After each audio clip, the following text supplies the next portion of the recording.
Good morning, all of students. Welcome to Daffodils online classes. Myself Keshav Sharma, your Hindi teacher from Daffodils School.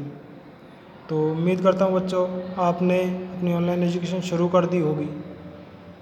तो last previous video में हमने देखा था कि हमने class 6 के लिए वह चिड़िया जो नामक पाठ के 2 पैराग्राफ पढ़ा दिए थे, जिसके लेखक थे हमारे केदारनाथ अग्रवाल। ठीक है, लेखक कौन थे? केदारनाथ अग्रवाल। इसके हमने 2 paragraph number 1 and paragraph number 2 दोनों कंप्लीट कर लिए थे। आइए पैराग्राफ नंबर 3 की ओर चलते हैं। तो शुरू करते हैं अपना चैप्टर वह चिड़िया जो कि लेखक है केदारनाथ अग्रवाल। तो शुरू करते हैं अपना पैराग्राफ नंबर 3। वह चिड़िया जो चोंच मारकर चढ़ी नदी का दिल टटोल कर जल का मोती ले जाती है, वह छोटी गर्वीली चिड़िया नीले पंखों वाली हूँ मैं, मुझे नदी से बहुत प्यार है। तो इसमें केदारनाथ अग्रवाल जी क्या कहना चाह रहे हैं चिड़िया के माध्यम से, आइए देखते हैं। पहले इसके कुछ कठिन शब्द हैं, उनके बारे में जानकारी करते हैं। तो शब्दार्थ हैं अपने कठिन शब्द, जैसे चढ़ी नदी मतलब ऐसी नदी जिसमें खूब पानी हो अथवा जिस नदी में बाढ़ आ रही हो।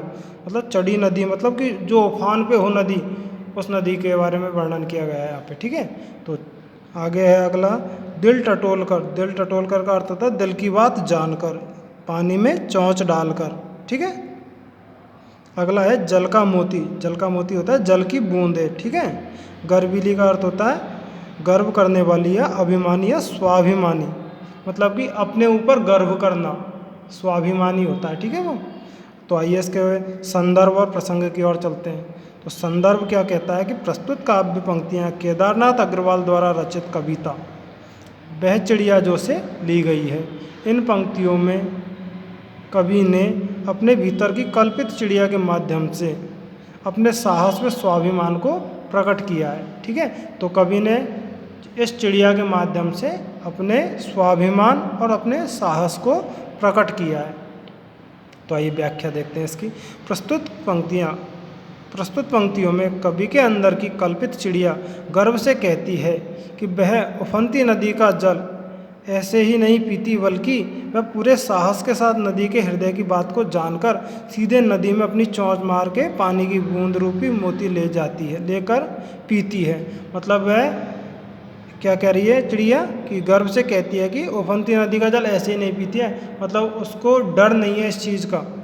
ठीक है, ऐसे ही नहीं पीती बल्कि वह पूरे साहस के साथ नदी के हृदय की बात को जानकर, मतलब वो साहस का अर्थ होता है अपना धैर्य। ठीक है, तो वह अपने साहस के साथ नदी के हृदय की बात को जानकर, और नदी का हृदय में मतलब उफनती हुई नदी का हृदय क्या कहता है कि सभी को बहा के ले जाएं, लेकिन वह नदी के हृदय की बात को जानकर अपनी चोंच में चिड़िया चोंच में पानी की बूंद रूपी मोती लेकर पीती है। मतलब कि वह उफनती नदी के मन की बात को जानते हुए भी उसके मतलब चोंच मार के बूंद रूपी मोती लेकर जाती है और उसी पानी को पीती है। ठीक है, वह छोटी स्वाभिमानी चिड़िया है जो बिना नदी की आज्ञा से एक बूंद पानी भी नहीं लेती है। मतलब नदी की आज्ञा के बिना एक बूंद पानी भी नहीं लेती है। नदी की आज्ञा होने के कारण ही तो वह पानी पी सकते, नहीं तो उफनती हुई नदी में तो यदि कोई हाथ मतलब पैर भी लगाएगा तो वो बहा के ले जाएगी, है कि नहीं। तो वह बिना आज्ञा के नदी की आज्ञा से ही एक बूंद पानी भी नहीं लेती है, मतलब बिना आज्ञा के पानी भी नहीं पीती है। ठीक है, तो वह चिड़िया जो नदी से उस चिड़िया को नदी से बहुत प्यार है। ठीक है, तो आइए कुछ प्रश्नोत्तर इनके ये भी देख लेते हैं। चिड़िया पानी में चोंच डुबोकर क्या करती है? तो चिड़िया पानी में चोंच डुबोकर क्या करती है? तो चिड़िया पानी में चोंच डुबोकर स्वच्छ जल पीती है, मतलब कि वह नदी का उफनता हुआ जल रूपी मोती अपनी चोंच में भर के पीती है, अर्थात पानी को स्वच्छ जल पीती है। ठीक है, अगला है जल का मोती से क्या आशय है? जल का मोती से क्या आशय है? तो जल का मोती से आशय है कि पानी की बूंद रूपी मोती जैसे स्वच्छ जल का उज्ज्वल है। ठीक है, मतलब कि यह है कि जल का मोती से आशय है कि पानी की बूंद मोती जैसी स्वच्छ व उज्ज्वल है। ठीक है, अगला है आपका चिड़िया को गर्वीली क्यों कहा गया है? चिड़िया को गर्वीली इसलिए कहा गया है क्योंकि वह स्वाभिमानी है और उसे जो मिल जाता है वह उसमें संतुष्ट रहती है। ठीक है। अगला है आपका, चिड़िया कैसी है और किससे प्यार करती है? तो चिड़िया नीले पंखों वाली है, छोटी है, गर्वीली है और नदी से उसे बहुत प्यार है।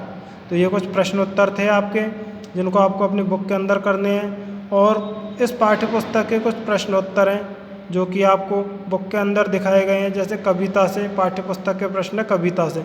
कविता पढ़कर तुम्हारे मन में चिड़िया का चित्र जो उभरता है उस चित्र को कागज़ पे बनाएं।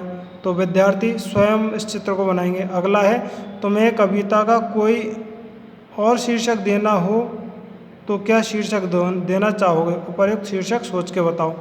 तो उपर्युक्त शीर्षक है नीले पंखों वाली चिड़िया अथवा गर्वीली चिड़िया। इस कविता का एक अन्य शीर्षक भी हो सकता था। ठीक है। अगला प्रश्न है, इस कविता के आधार पर बताओ कि चिड़िया को किन किन चीज़ों से बहुत प्यार है। तो कविता के अंदर किन किन चीज़ों से प्यार बताया गया था चिड़िया को? चिड़िया को अन्न से, जंगल से और नदी से बहुत प्यार है। ठीक है। तो ये, और अगला है, आशय स्पष्ट करें। रस उड़ेल कर गा लेती है नदी, चढ़ी नदी का दिल टटोल कर जल का मोती ले जाती है। तो इनका आपको अर्थ बताना है, आशय स्पष्ट करना है आपको। ठीक है। इनका आशय यह है कि चिड़िया के गाने की आवाज़ अत्यंत मधुर है। ठीक है। वह अपने मधुर स्वर से नीरस जंगल में भी आनंद की अनुभूति करा रही है। मतलब वह निर्जन जंगल में भी आनंद की अनुभूति करा रही है। अगली है, चढ़ी नदी का दिल टटोल कर बह जल का मोती ले जाती है। तो इसका आशय है कि चिड़िया उफनती हुई नदी की इच्छा जानकर अपनी चोंच में मोती जैसे स्वच्छ व साफ जल की बूंदें ले जाती है, क्योंकि वह स्वाभिमानी है। तो ये कुछ प्रश्नोत्तर थे आपके, जिनको आपको आपकी नोटबुक के अंदर करना है। और फिर आपको ये अनुमान और कल्पनाएं हैं, इनमें भी आपको पढ़ना है और इनका उत्तर ढूंढने हैं आपको। ठीक है। Thank you students, stay home and stay safe and keep learning.